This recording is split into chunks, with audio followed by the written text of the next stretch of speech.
बिस्मिल्लाहिर्रहमानिर्रहीम। अस्सलाम वालेकुम स्टूडेंट्स, उम्मीद है आप सब खैरियत से होंगे। आज की इस वीडियो में हम एक्सरसाइज 11.3 क्वेश्चन नंबर 7 से 10 तक अच्छी तरह से सीखेंगे। ठीक, तो इसमें आप देख सकते हैं सवाल है, द बाउंड्री वॉल ऑफ ए मस्जिद इज़ 100 मीटर लॉन्ग। तो जो बाउंड्री वॉल है, जैसे कि मैंने यहाँ पे एक मस्जिद की ये दीवार बनाई है, ठीक, ये फर्श समझ लीजिएगा।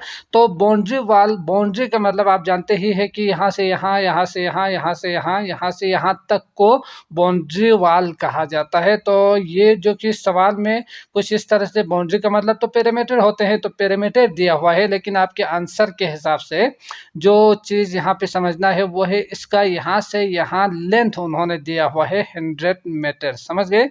तो ये चीज़ आप याद रखिएगा। तो आगे आप देख सकते हैं 25 सेंटीमीटर तो नहीं होंगे, मीटर होना चाहिए था विथ। तो ये जो विथ देने का मतलब यही था कि आप इस विथ का यूज़ करके एल निकाल सके, जो अगर ये बाउंड्री 100 हो तो। समझ गए?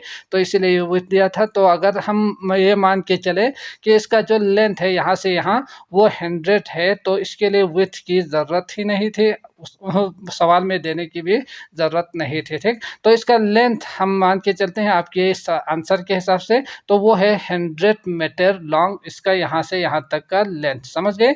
और इसके बाद 2.5 मीटर हाइट है, तो 2.5 इसका हाइट जो कि एच दिया हुआ है, तो हाइट आप लिख सकते हैं 2.5 मीटर। अब आपसे जो सवाल है, estimate the cost of cementing both side. तो यहाँ आप जानते ही है कि ये एक साइड है, अब इसका अपोजिट जो साइड है, बाहर का जो साइड है, वो उसको सीमेंटिंग करनी है, मतलब प्लास्टर लगानी है। तो इसका जो एरिया आपको चाहिए इसका खर्चा निकालने के लिए, है ना। तो इसका जो टोटल कॉस्ट कितना होंगे, अगर आप इस साइड पे भी, बोथ साइड मतलब ये साइड और इसका पिछला जो साइड है, वो दोनों को अगर सीमेंटिंग करनी है तो उसको इसका जो खर्चा है, एक का खर्चा, अगर 1 मीटर स्क्वायर का खर्चा 200 हो, तो इसका टोटल जो एरिया है उसके साथ आप मल्टीप्लाई करेंगे, है ना। तो ये आपने करना है। तो पहले आपने निकालना है इन दोनों का, ये वाला साइड का एरिया, और उसका डबल कर देंगे तो उस साइड का भी आ जाएंगे। आने के बाद उसको आप रेट से मल्टीप्लाई कर देंगे। ठीक, तो हम जानते ही है कि इसका एरिया रेक्टेंगुलर है, यकीनन लेंथ 100 हो और 2.5 इसका हाइट, जिसके लिए आप विथ साइड एक साइड कह सकते हैं। तो इसका एरिया निकालने के लिए साइड बाय साइड कर देंगे, जो कि 100 मल्टीप्लाई बाय ये वाला साइड 2.5 दिया हुआ है, तो ये इसका आएंगे आपके पास 25। इसको अगर आप मल्टीप्लाई करेंगे तो आप जानते ही है कि पॉइंट को आपने 2 ज़ीरोस मतलब 2 डिजिट आगे लेकर जानी है, तो यहाँ एक ज़ीरो करके 250 आप लिख सकते हैं। ठीक, या मल्टीप्लाई करके लिखिएगा, ये भी हो सकते हैं। इसके बाद जो 2 साइड जो एरिया है वो आपने निकालना है, तो इसी को आप 250 को 2 के साथ मल्टीप्लाई कर देंगे, आपके पास आंसर होंगे 500, उसका टोटल एरिया मीटर स्क्वायर। समझ गए?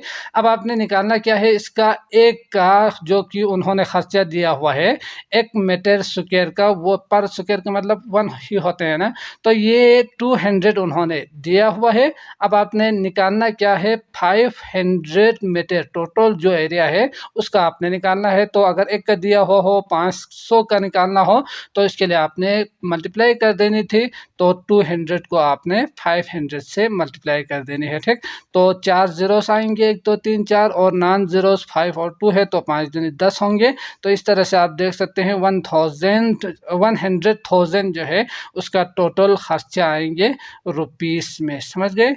तो ये आ गए आपके पास आंसर। अगला करते हैं, क्वेश्चन नंबर 8 है। तो सवाल है आपके पास, at a prism made of glass is 3.5 centimetre long. तो इसका जो लेंथ है, हाइट है, वो उन्होंने दिया हुआ है 3.5 सेंटीमीटर। इसके बाद आगे, it's cross section is an equilateral triangle. तो यहाँ इक्विलेटरल ट्राइंगल, ये जो है ये इक्विलेटरल ट्राइंगल है, मतलब ये तीनों साइड बराबर है, ये उन्होंने कहा है। तो ये मैंने यहाँ 2 बनाए हैं, ये क्यों बनाए हैं बाद में देखते हैं, समझाते हैं। ठीक, तो इसमें है side 2 centimetre with cross sectional area √3 centimetre square. तो यहाँ जो है वो उन्होंने 2 साइड्स कहा है, 2 इसके लिए भी हम लिखते हैं, ठीक। तो इसका जो एरिया है ना वो उन्होंने दिया हुआ है √3, समझ गए। तो यहाँ से आपने समझना है कि आपके बुक के हिसाब से जो आंसर दिया हुआ है उसके हिसाब से ये वाला जो एरिया है वो उन्होंने दिया हुआ है √3, समझ गए। वैसे तो हमने जो सीखा था उसके हिसाब से ये वाला जो एरिया है वो हमने √3 लेना था ना, लेकिन यहाँ हम क्या करेंगे, ये जो है इसका √3 लेंगे। अब इसमें भी थोड़ा सा मसला ये है कि यहाँ से यहाँ तक का जो लेंथ है वो 2 सेंटीमीटर, यहाँ से यहाँ भी 2 सेंटीमीटर, यहाँ से यहाँ भी और यहाँ से यहाँ भी 2 सेंटीमीटर है। ये आपने समझना है, ठीक। ये आपने मान के फिर आपने सॉल्व कर देनी है तो आपका बुक का आंसर आ जाएंगे।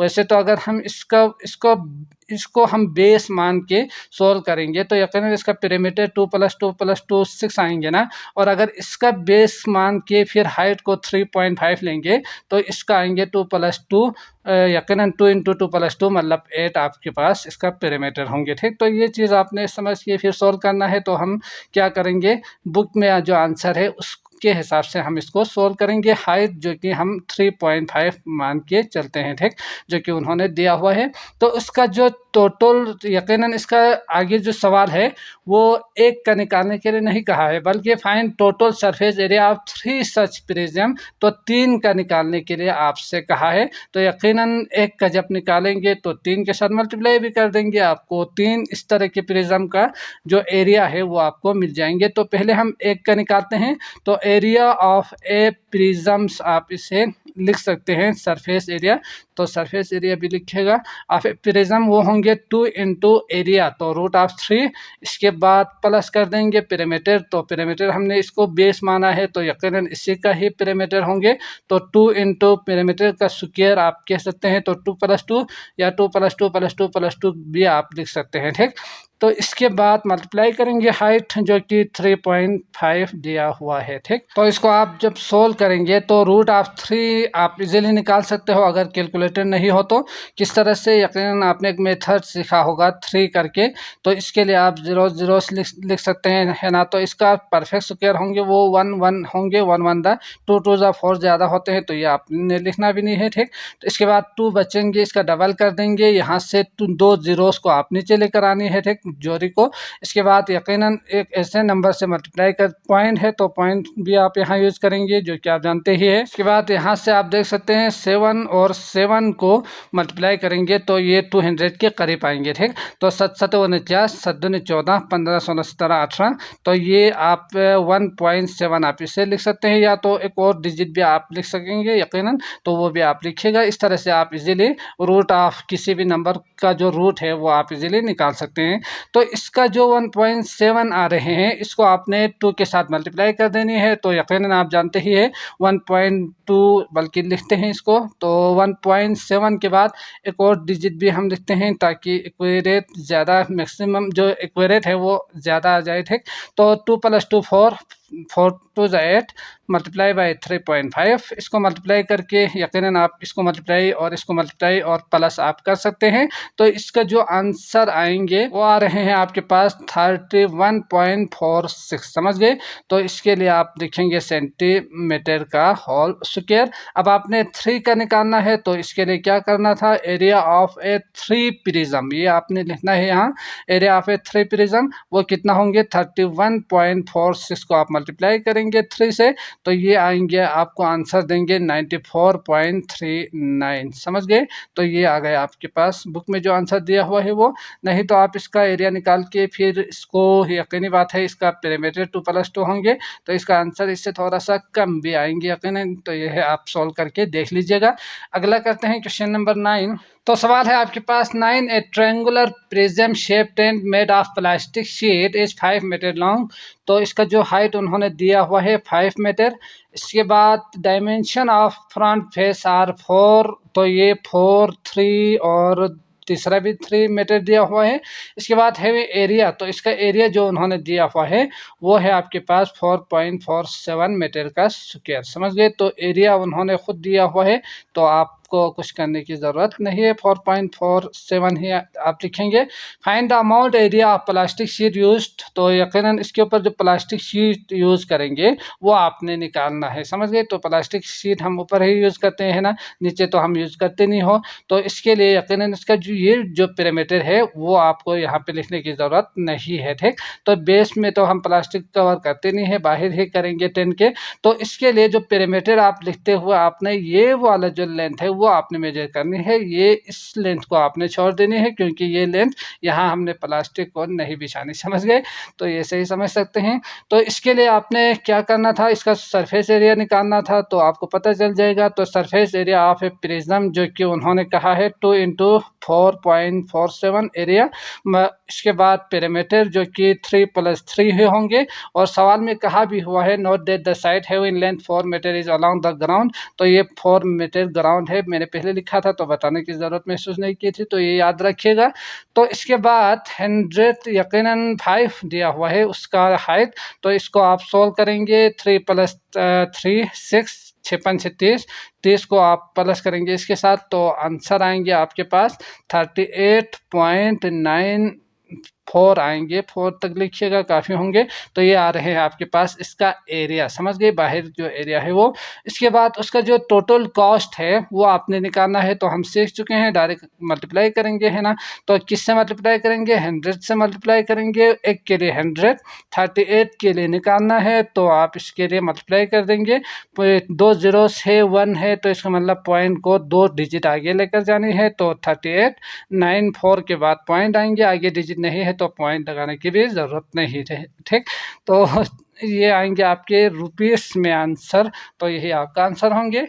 अगला करते हैं, क्वेश्चन नंबर 10 है। तो सवाल है what is the surface area of a prism, तो surface area of a prism आप निकालेंगे। तो यकीनन आप जानते ही है, उसके लिए हमने क्या करना है, 2 × बेस एरिया और प्लस करेंगे पेरीमीटर, फिर ज़र्ब हाइट करेंगे। तो ये सारी चीज़ें उन्होंने खुद दिया हुआ है, तो आपको कुछ सोचने की ज़रूरत नहीं है। सबसे आसान जो मैं समझता हूँ वो ये सवाल है। तो इसके लिए 2 × एरिया जो कि उन्होंने दिया हुआ है 25, इसके बाद प्लस पेरीमीटर जो कि खुद उन्होंने दिया हुआ है 24 है, इसके बाद और इसका हाइट जो कि उन्होंने लेंथ की शक्ल में दिया हुआ है 12।